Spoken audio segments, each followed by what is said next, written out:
Previously on Battle 360, Japan strikes Pearl Harbor and America is at war. The aircraft carrier Enterprise leads the U.S. Navy as it strikes back.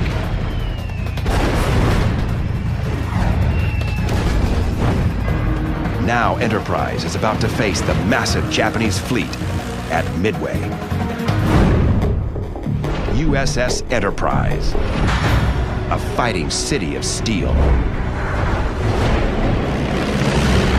She is the most revered and decorated ship of World War II. On this 360-degree battlefield, where threats loom, on the seas, in the skies, and in the ocean depths, the Enterprise's enemies could be anywhere and everywhere. There's nowhere to run when the war is all around you. Battle 360 USS Enterprise. Vengeance at Midway.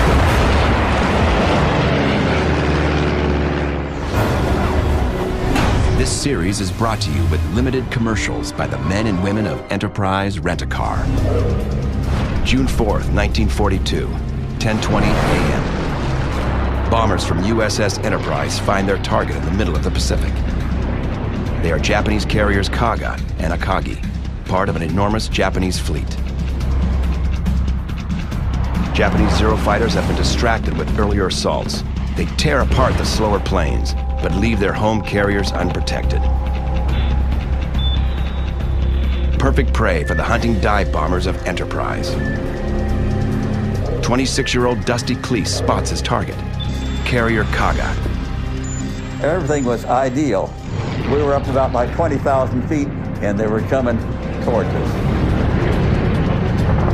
Cleese begins his dive, but all 32 bombers in the squadron plunge at exactly the same time, nearly causing mid-air collisions. To make matters worse, some dive too steeply. Our plane is jerking around, and I don't know what's going on or why. My pilot had the throttle at the firewall just as hard as he could go. I could smell the water. He was just that close. It is payback for Pearl Harbor, and it may be doomed before a single bomb is dropped. The overeager flyboys of Enterprise are looking for vengeance. They are diving into a trap.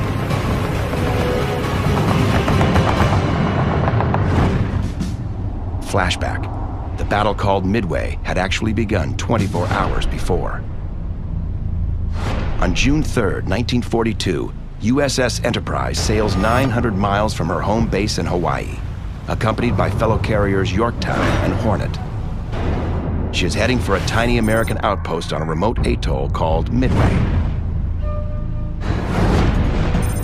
175 miles west, 4 Japanese carriers steam southeastward on a collision course. Imperial Admiral Isoroku Yamamoto plans to finish the job he started at Pearl Harbor. The USS Enterprise is what the Japanese really wanted to take out. Yamamoto knew that if he could take out our carriers, they essentially would win the war. The main force of Japanese ships headed toward Midway include 4 aircraft carriers: Kaga, Akagi, Soryu, and Hiryu. 7 battleships, 150 support ships, cruisers, destroyers, and tankers, 248 carrier aircraft, 16 float planes, and some 15 submarines.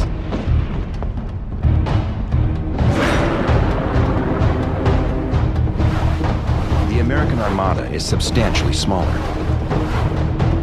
3 aircraft carriers, 50 support ships, 233 carrier aircraft, 127 land-based aircraft on Midway Island, and 8 submarines, outnumbered nearly 2 to 1. 6 months after Pearl Harbor, this is all that is left of America's Navy. The carriers were not present at the sneak attack, to Yamamoto's dismay. He said, "We have no idea what we've done." He was definitely disappointed and worried. Sinking those American carriers really became an obsession of Admiral Yamamoto's as the months after Pearl Harbor continued. Those aircraft carriers come back to make a bit of a pain in the neck of themselves by attacking the Japanese in February at the Marshall Islands. 3 weeks later, the USS Enterprise strikes the Japanese force occupying Wake Island. And a week after that, Enterprise strikes at Marcus Island, just 1,000 miles from Tokyo.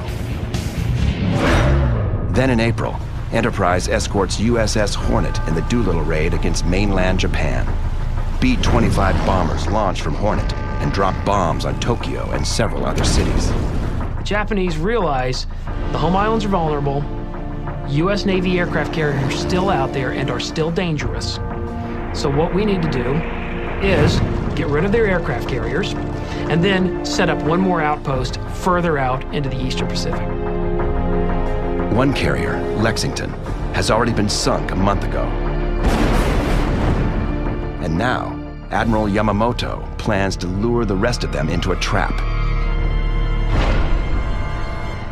He'll target Midway Island.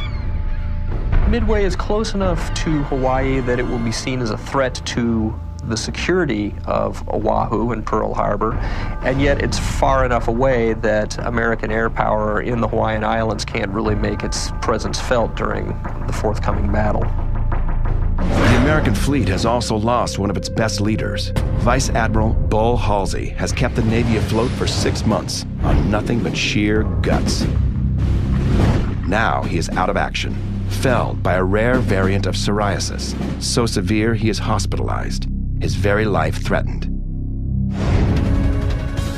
Admiral Chester Nimitz is still in command of the Pacific Fleet.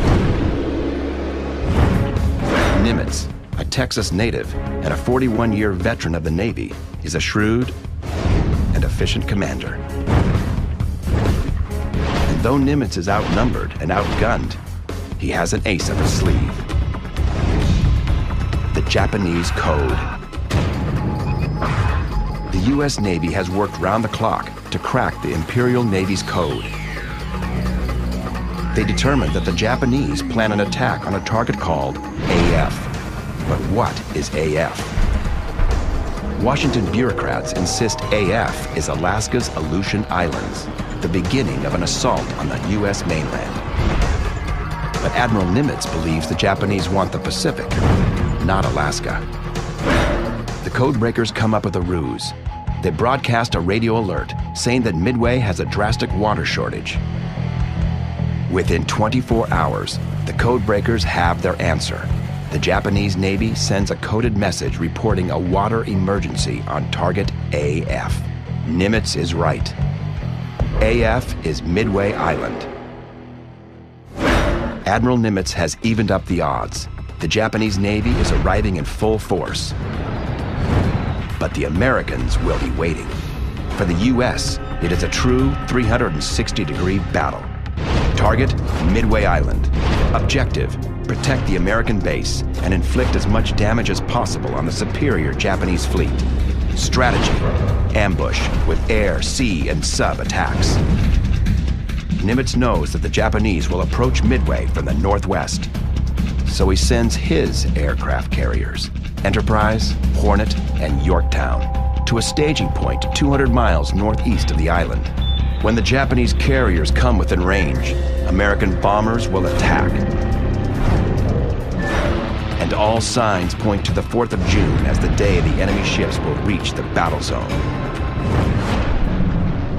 Dawn, June 4th, 1942. It's clear and quiet as USS Enterprise floats near the exact center of the Pacific. Scout planes search for the enemy carriers, but they are too late. Japanese bombers, Kates and Vals, get the first hit at Midway. A force of 109 Japanese aircraft appear over the atoll. They tear into the American base, exploding hangars and cratering runways. It is like Pearl Harbor all over again.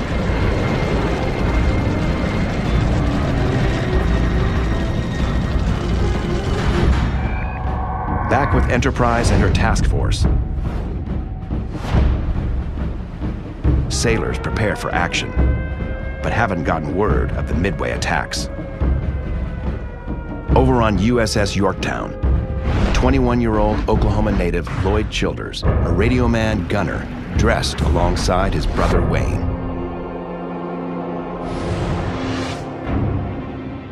Childers had an odd sense that his chances of surviving his mission today were slim. I put my wallet in my pocket, started to put my wristwatch on, and my brother was standing there. We were sharing a locker. I took my wallet out of my pocket, put my wristwatch, put it in the locker, and I said, "Wayne, if I don't come back, these are yours."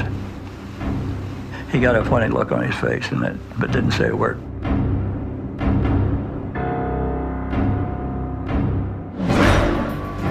The morning's ominous tone gets worse when they reach the mess hall. It's a hearty meal of steak and eggs, a sign to the airmen that real trouble is ahead. Dive bomber pilot Dusty Cleese is a 26-year-old Naval Academy graduate from Coffeyville, Kansas. Now, we always knew that anytime we ever had steak and eggs, that was going to be a busy day. Somebody behind me says, "Last meal for the condemned men." 7 a.m. Reports of the attack on Midway reach the Enterprise. The flyers scramble to prepare for their launch. In Enterprise's ready room, pilots shake hands with one another, many for the last time. The ideal launch order is for the Wildcat fighters to climb into the sky first to protect the planes that follow. Then the torpedo bombers launch, followed by the dive bombers. The dive bombers are faster than the torpedo planes and can catch up. But it doesn't come off like clockwork this morning. Problems with plane jockeying on the flight deck cause delays. Some squadrons don't properly coordinate and become scattered. The problem from the American standpoint is that at this point in the war, we really don't understand how to use our carriers in company with each other. So when the American carriers finally begin launching their aircraft, they put them up in such a way that you have squadron-sized groups going off and doing their own individual searches for the Japanese rather than putting together a coordinated strike with torpedo bombers, dive bombers, and fighter escorts. SBD scout bomber pilot Dusty Cleese says goodbye to his friend Tom Eversole.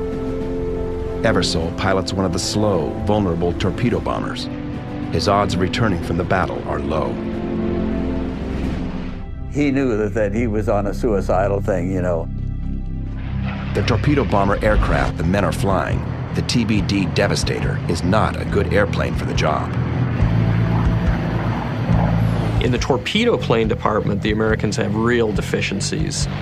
It's underpowered, it's slow, it has to launch its torpedoes at very low altitude and very low speed. Over on Yorktown, radio man gunner Lloyd Childers climbs into the back of his torpedo bomber, with his pilot, Harry Coral, up front. When we were strapped in and everything ready to go, I picked up the mic and I told Mr. Coral, "Today's my 21st birthday. Theoretically, today I'm a man, so let's celebrate." Moments later, Coral and Childers' TBD Devastator, lugging a 2,000-pound torpedo, roars down the flight deck and fights its way into the air. They'll have to fly nearly 2 hours to reach the Japanese ships. While the torpedo planes lumber into the sky, American forces have already begun the assault on the Japanese. 7:10 a.m. The first wave of the American attack begins. Bombers have launched from Midway Island to attack the Japanese carriers. The enemy warships open up with anti-aircraft fire. A typical Japanese aircraft carrier is bristling with weaponry. The Kaga, an important carrier in this fight, wields 5 8-inch guns that can reach out more than 10 miles. For medium-range work, it has 16 120-millimeter batteries, and for the close-in fight, 22 25-millimeter cannons. This anti-aircraft arsenal can unleash a murderous hailstorm of lead. 6 miles southwest and just under the surface, American submarine USS Nautilus scans the horizon. The sub is a scout for U.S. forces. Smoke from the Japanese anti-aircraft fire soon draws the attention of Nautilus. The sub moves closer, looking to make an attack of its own. But 180 degrees and some 800 feet overhead, a Japanese fighter plane spots Nautilus. The Zero swoops down to 200 feet and opens up with machine gun fire. Anything to damage the sub or force it below periscope depth so it cannot fire a torpedo.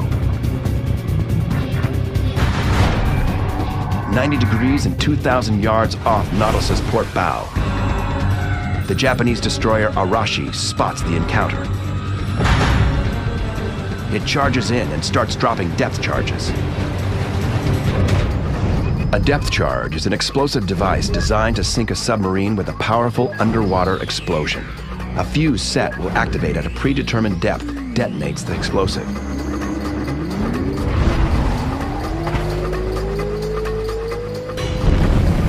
Now the hunt is on. With a speed of 35 knots and armed with 8 torpedo tubes and 26 depth charges, Arashi is a sub-killer. Depth charges don't have to be direct hits. The explosions are designed to rupture or crack the sub's hull. Even a minor crack can compromise a sub's safety and sink it.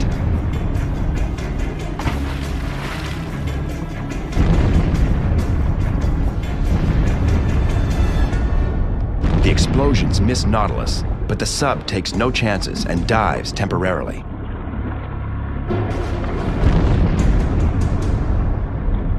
The U.S. submarine soon resurfaces, though, and strikes back. It spots a battleship. She sets up her target, then unleashes a torpedo.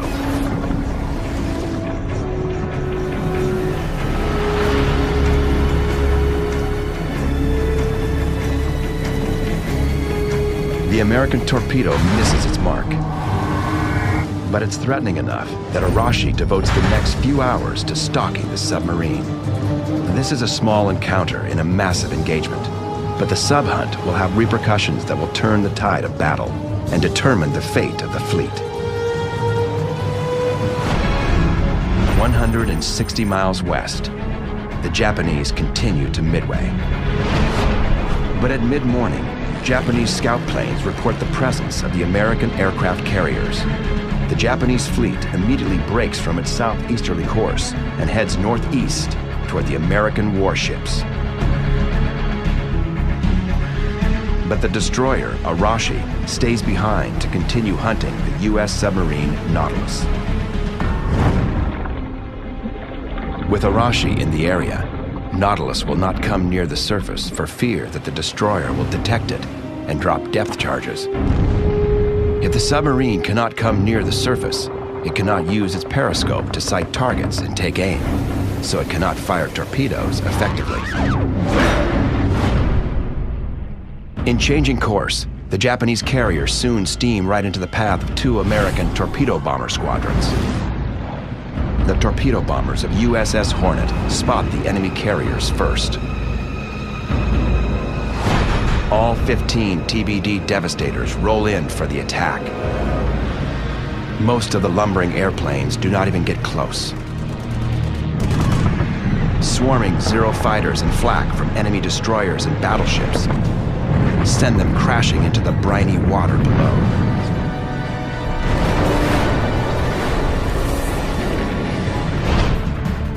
A single pilot, Ensign George Gay, actually gets his Devastator close enough to drop his 2,000-pound torpedo. But it doesn't explode. As he approached, he got a bullet in the arm. Then he released his torpedo, and then he was so close that he had to come up to go across the Japanese carrier.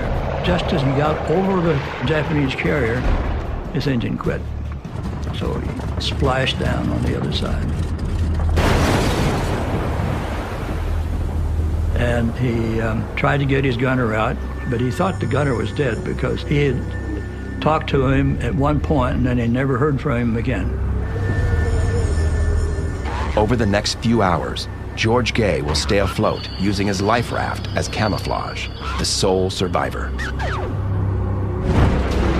15 torpedo bombers and 29 men from the Hornet are all lost in a single attack.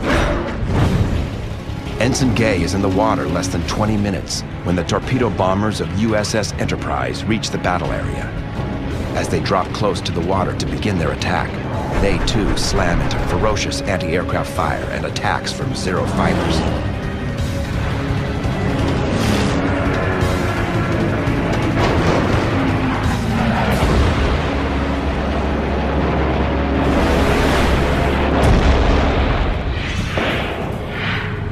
Most go down, but 4 Enterprise torpedo bombers manage to escape the deadly barrage and will eventually make it back to the ship. Unfortunately, Tom Eversole, friend of SBD pilot Dusty Cleese, is not among the surviving air crewmen. I always cry thinking about it. He was my, very, very best friend, and he didn't come back.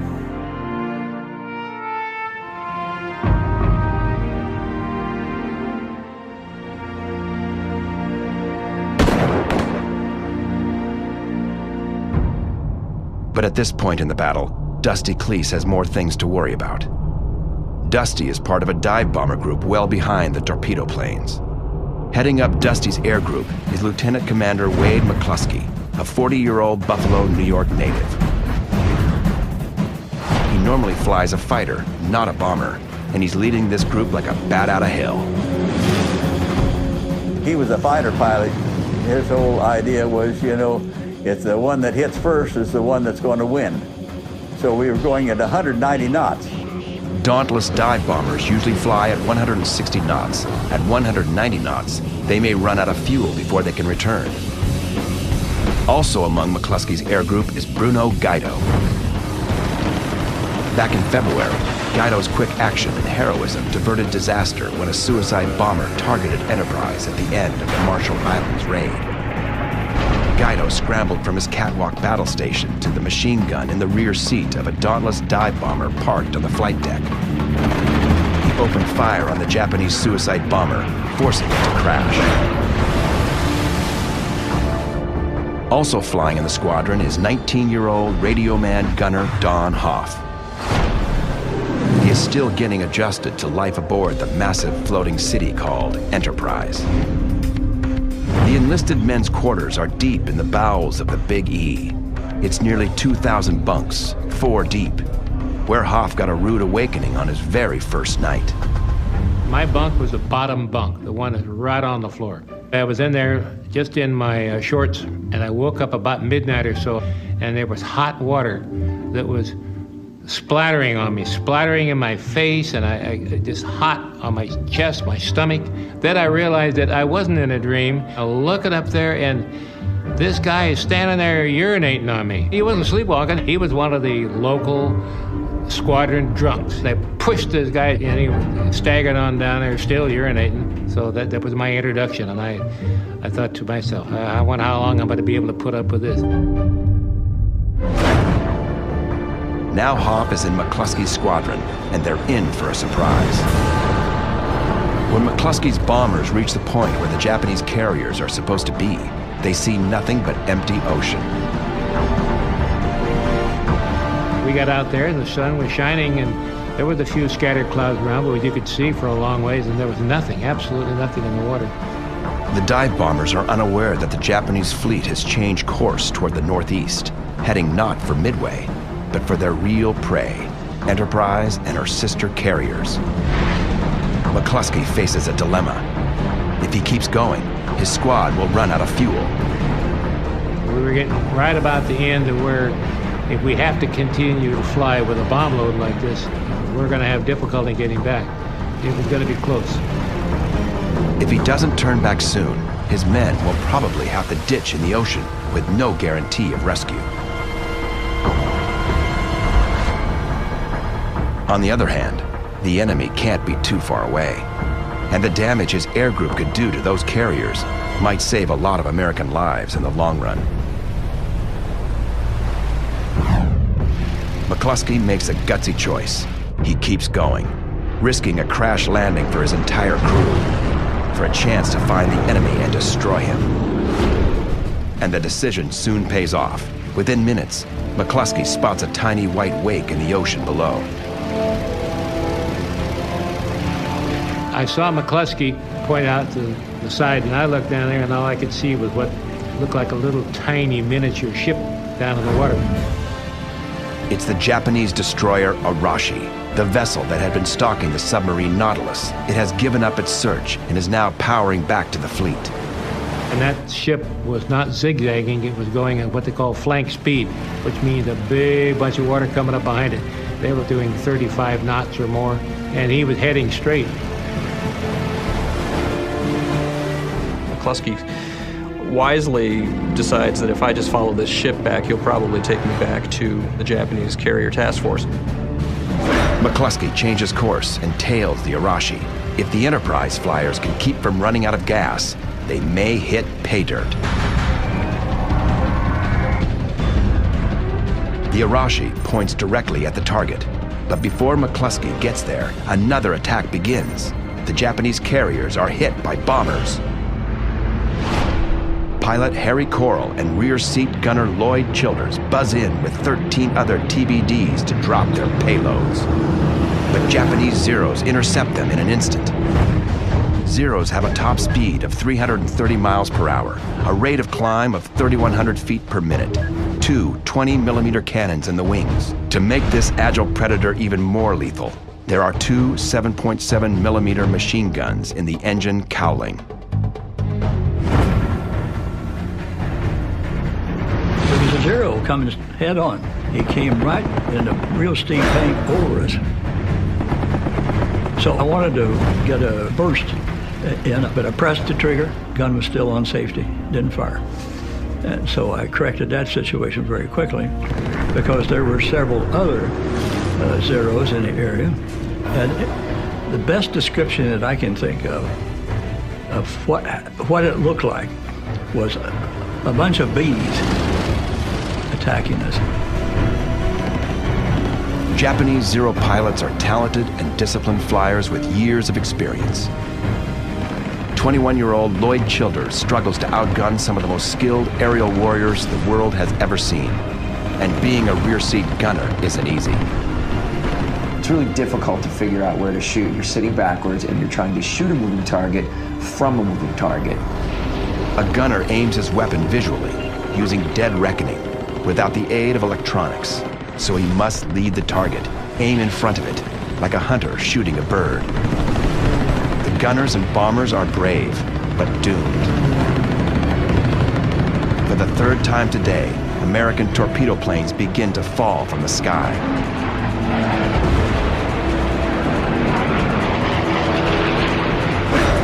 Harry Coral said, "Look at the skipper, look at the skipper." And I been around to look, and then I was looking right in the face of my boss, the chief radioman, and the plane was in flames. And I was looking at the chief's eyes. At first, his expression was, "What's going on?" Question mark. And then fear. He had figured it out. The airplane was burning furiously. We were obviously flying very, very low. And then the skipper's airplane hit the water. As a rear seat gunner, Childers is facing the back of the plane, so he can shoot at Zeros attacking from behind. The Japanese fighter planes normally swoop down from above, so he's scanning upward. But he soon gets a surprise from the opposite direction.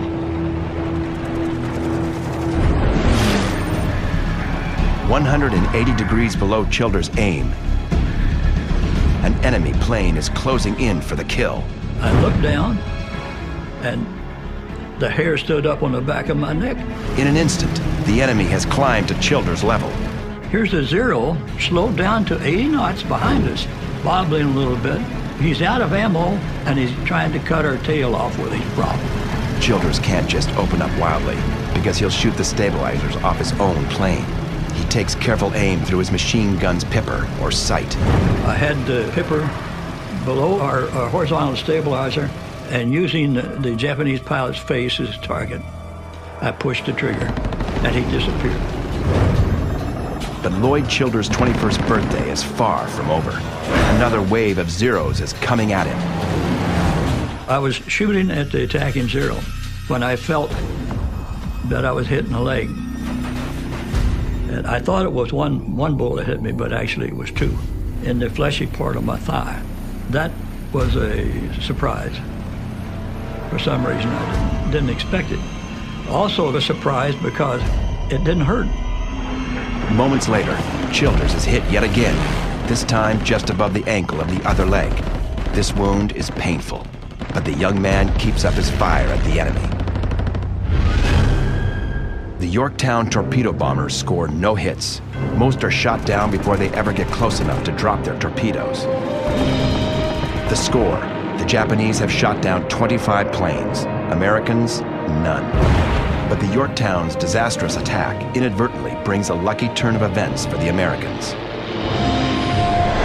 The Japanese fighters were focusing on an incoming torpedo plane attack from VT-3, Yorktown's torpedo squadron, and were forgetting to look around them to see if there were additional attacks coming in. The Zeros have temporarily left the Japanese carriers without air cover.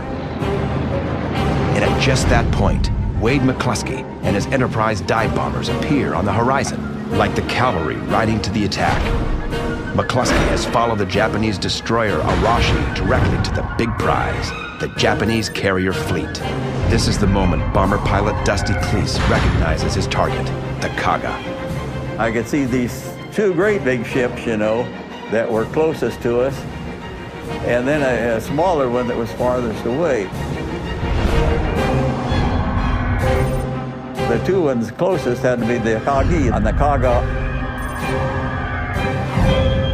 Lieutenant Commander McCluskey immediately orders an attack, giving instructions for the air group to split in two, with one squadron attacking the Kaga and the other attacking the Akagi. When they sticked forward and nosed over and they looked down on the Japanese fleet, it had to have been an incredible feeling. And they were headed directly into the wind. Boy, that's the perfect place to make an aiming spot on ships. Heading into the wind helps a bomber and bomb stay on course. A crosswind can alter the trajectory of both. The air group begins its dive, but there's confusion initially. Everyone goes for the same ship at first, the Kaga. We almost had some mid-air collisions because we had two squadrons that were both starting to try to dive on the same aircraft carrier. Fortunately, one of the squadron commanders, Dick Best, alertly recognizes the error and breaks off with two other planes to attack the Akagi. At the same time, back with the main bomber group diving on the Kaga, confusion has caused the pilot of Donald Hoff's plane, James Dexter, to dive his bomber at a much steeper angle than he'd intended.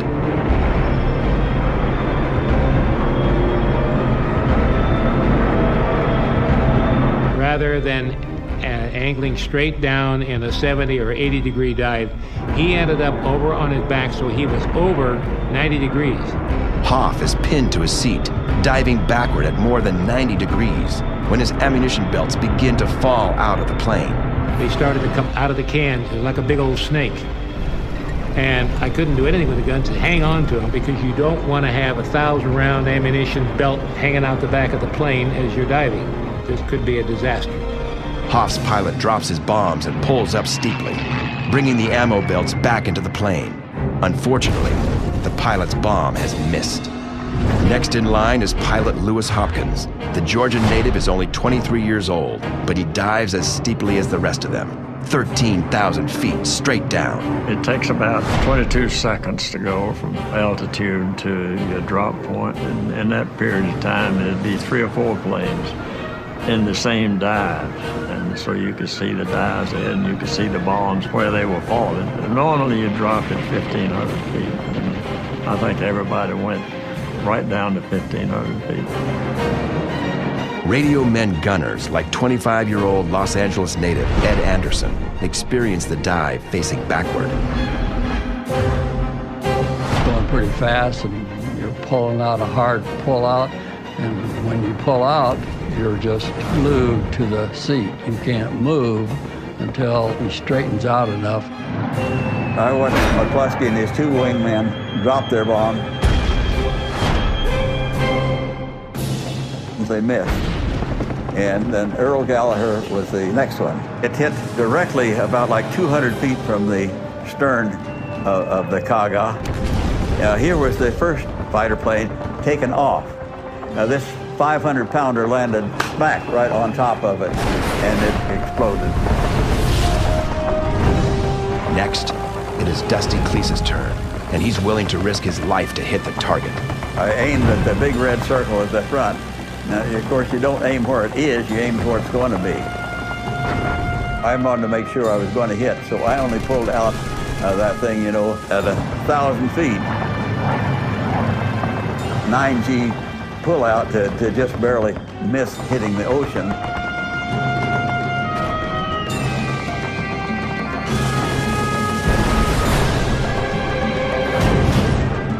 It hit just the rear rim of that big red circle.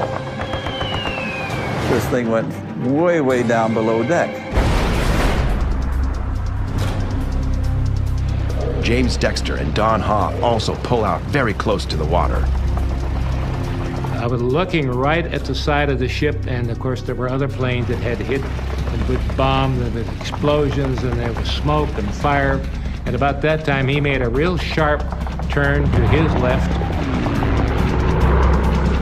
Dexter has pulled the sharp left to avoid a Japanese cruiser up ahead.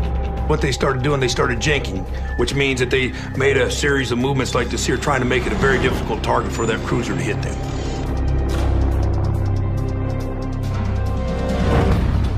But Dexter and Hoff soon confront a new threat.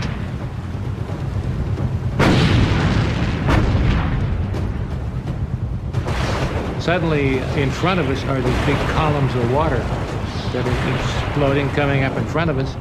And of course, he's zigzagging, and he starts zigzagging to get our jinxing again. The enemy cruiser is firing shells out in front of the retreating planes to alert Zeros overhead to their presence. The columns of water caused by the explosions are deadly obstacles. And if you're not watching it, you fly into a column of water, and it's just like flying into concrete.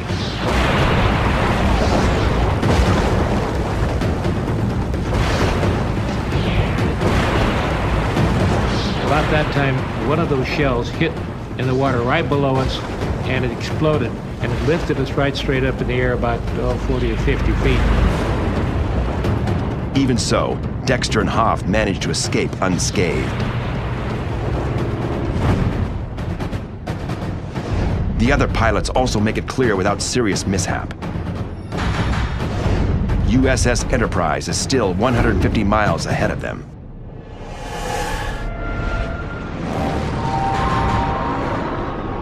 Now the question was, do we have enough gas to get back to the ship? The victors have hit hard, but they may not survive the return. And there's one more Japanese carrier still out there, preparing for an attack.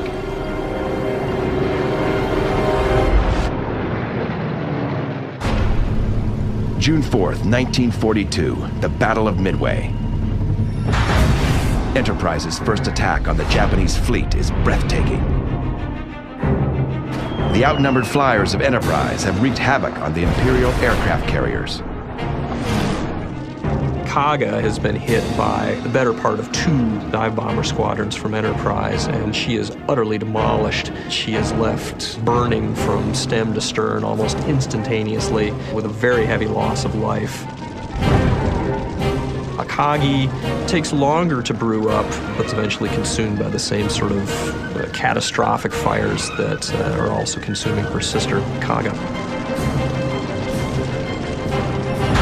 And while Enterprise's bombers are tearing up these two, a third carrier, Soryu, some 5 miles northeast, has also fallen victim to the strike. Dive bombers from USS Yorktown have ravaged her. They end up singling out the carrier Soryu, and hitting her 3 times with 1,000-pound bombs and turned her into a floating wreck as well. 20 miles away, Dusty Cleese feels it's now safe to take a look back at the results of his squadron's attack. He could look back and he could see the 3 big balls of fire, and there was the 3 Japanese ships that were on fire. And as he was looking back, all of a sudden, one of those ships actually exploded. It must have hit the munitions that was aboard the ship. A huge mushroom cloud came up and over the top. The surviving dive bomber crews are ecstatic with their success. But they're still in harm's way. They must make it free of the kill zone. The air is filled with angry Zeros that have just lost their home carrier. They're desperate and they're dangerous. Bomber pilot Hopkins checks to see whether his backseat partner is still okay. Ed Anderson gives the thumbs up. The SBD rear seat gunners have their work cut out for them, and this leads to some remarkable personal actions. Rear seat gunner was firing his machine gun and it broke loose from its mouth, so we actually had to manhandle it like it was a shotgun. He was a little guy, so most of the time he couldn't even carry it by himself to get it to his airplane. But I know from personal experience you can do some amazing things when you're scared.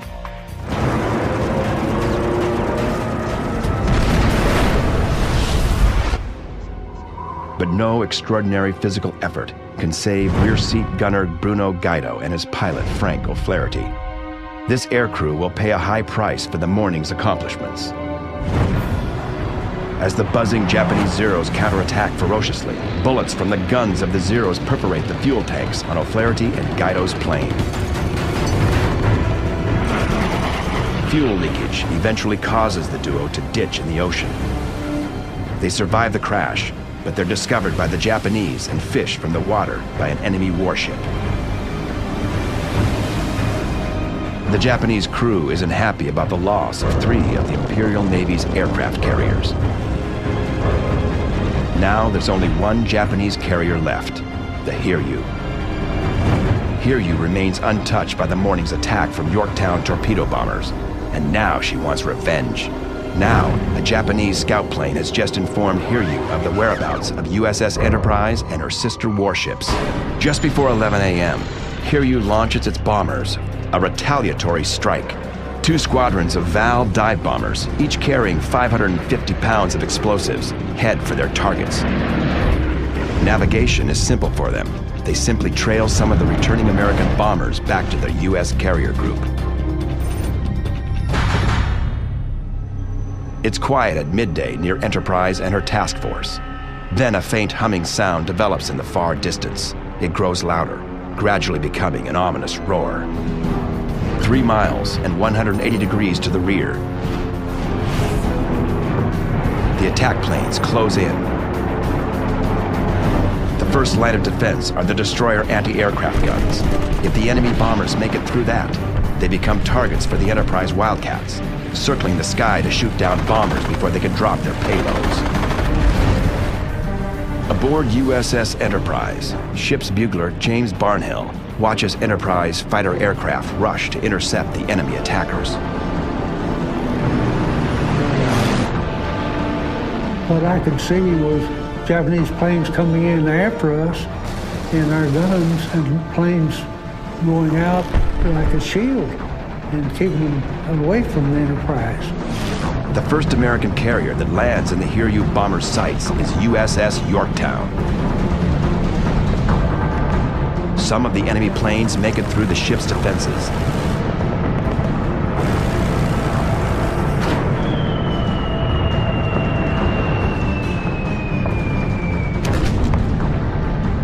And 3 bombs make direct hits on Yorktown's flight deck.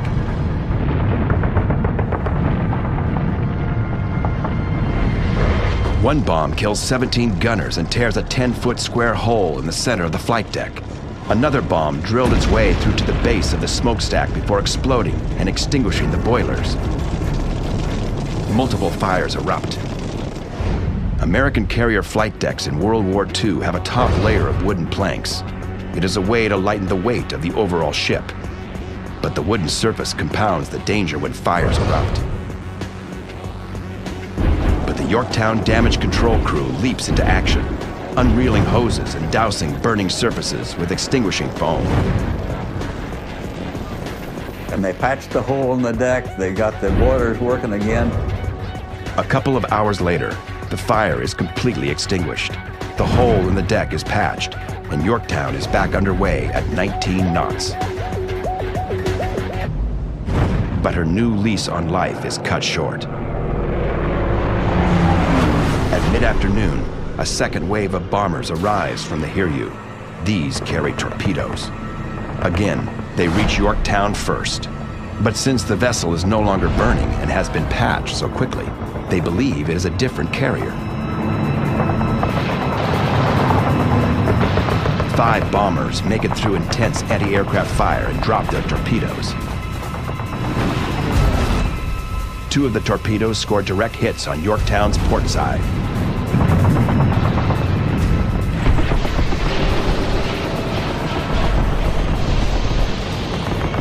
Again, the fires are extinguished, but this time, the damage is too severe to be repaired quickly. The listing deck is a serious problem for Yorktown's flyers. One aircrew that must bypass Yorktown is wounded rear seat gunner Lloyd Childers and his pilot Harry Coral. We came back to the Yorktown and looking at it, noticed immediately there was about a 30-degree list. And she was dead in the water. The angle means the Yorktown's aircraft have no place to land. Childers and Coral buzz the deck desperately, seeking a safe landing. Childers' brother Wayne is on deck. He fears his brother's foreboding from this morning has come true as the plane buzzes past. Wayne waves to show that he's okay, running the whole length of the ship, trying to get his brother to wave back. There is no response. Badly wounded in both legs, a bullet lodged just above his right ankle. The young gunner has lost an alarming amount of blood and is struggling to remain conscious. His brother can't tell if he's alive or dead. I had my head down, and when I'd straighten up, I'd start to pass out. So I didn't look up very often. I was keeping down like this, and that's why I didn't wave, but I did look. There's only one hope for the stranded flyers of Yorktown. The deck of Enterprise. Now the Big E does double duty. Home base for both her planes and those of Yorktown. But Childers' torpedo bomber is badly damaged. They are forced to ditch in the ocean within sight of the carriers. A relieved Wayne Childers can see his brother is safe as he is fished out of the water. Lloyd Childers began the day thinking it would be his last. In fact, it has been one of the most successful days in the fleet's history. So far. But there's one more enemy carrier out there, and attacks from her bombers must be put to a stop. Enterprise launches her squadrons for a final run. Their goal, the carrier Hiryu, the enemy vessel that has mortally wounded Yorktown, and some of the pilots carry a grudge. It's a composite group from Yorktown flyers being launched from the Enterprise and Enterprise's own flyers that discover the Hiryu later in the afternoon. After more than an hour in the air, the dive bombers from Enterprise and Yorktown come in range of Hiryu. Pilot Earl Gallagher is leading this attack. He plunges toward the carrier. Just as he dropped his bomb, the Hiryu made a tight turn, you know, like this thing. And so his bombs landed exactly right where it should be, you know, if the ship hadn't made that tight turn. So I had made these corrections to hit the bow. When Cleese dives, he doesn't make the same mistake. It's a direct hit. It just took that front end of the Hiryu and it, like a taco, it just rolled it back on top of itself. And of course it made that ship totally useless. The bow of Hiryu is torn apart. Fire spreads below decks. The Japanese Navy chooses to sink her. Admiral Yamamoto's plan to trap the American carriers has backfired spectacularly. In a single battle, 4 Japanese carriers are sunk. 1 cruiser is scuttled. 228 Japanese aircraft destroyed. And 3,000 Japanese sailors and crewmen are killed. Although the American losses include one destroyer and the carrier Yorktown, it is the most surprising victory in the annals of U.S. naval warfare. Yamamoto is forced to call off the attempted invasion of Midway. 24 hours after the battle, there is still one American floating alone in the sea. Ensign George Gay was shot down in the first attack and has kept himself afloat as the battle raged around him. He is finally fished from the water by a float plane. Gay is taken back to Enterprise, where he soon tracks down fellow torpedo bomber crewman Lloyd Childers, recovering in sickbay. He didn't know me. The reason he came down at first was he heard there was a kid down there from the torpedo squadron. And he thought, maybe from my squadron. So he came down to find me as quickly as he could. The two survivors become friends. George Gay came down every day to visit with me and talk to me. And he told me exactly what happened, everything from beginning to end. Word comes later that rear seat gunner Bruno Guido and his pilot Frank O'Flaherty were not so fortunate. The two men are interrogated aboard the Japanese destroyer Makigumo. Angered by their crushing defeat, the Japanese crewmen aboard Makigumo bind Guido and O'Flaherty with ropes, tie weights to their feet, and toss them overboard to drown.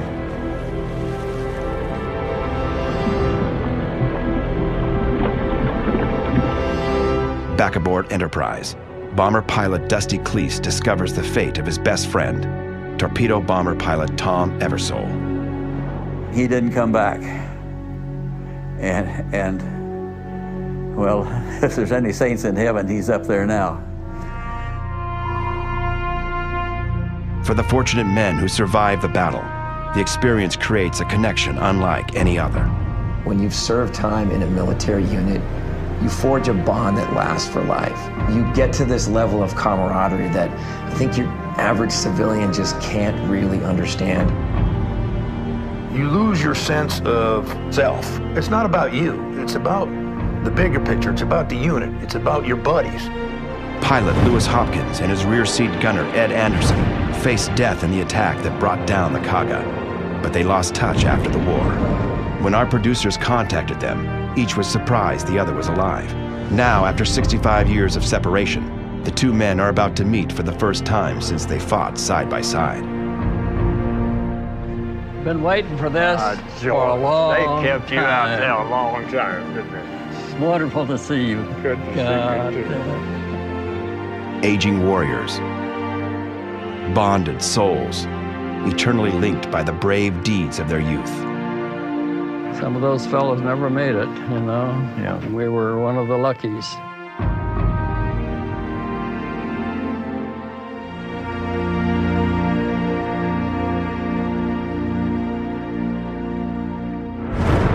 The epic naval clash off Midway Island changed the face of the Pacific War. It proved that America could not only fight back, it could win. The Japanese Navy has faced tremendous loss. They sent their finest fighters and failed. Hundreds of them were their very best pilots, and they never recovered. The Japanese don't possess the capability of replacing those assets, whereas the sleeping giant sitting back in North America was just getting started. Admiral Yamamoto and the Japanese High Command are shaken. They have awoken the giant and felt its wrath. In his headquarters at Pearl Harbor, Admiral Nimitz can admire the results of Enterprise's work at Midway. But codebreakers have bad news. The Japanese intend a new assault, with its eventual goal the invasion and occupation of Australia. Enterprise gets new orders. Head off the Imperial Navy and stop her. The location is an island called Guadalcanal. Enterprise is about to get her baptism of fire.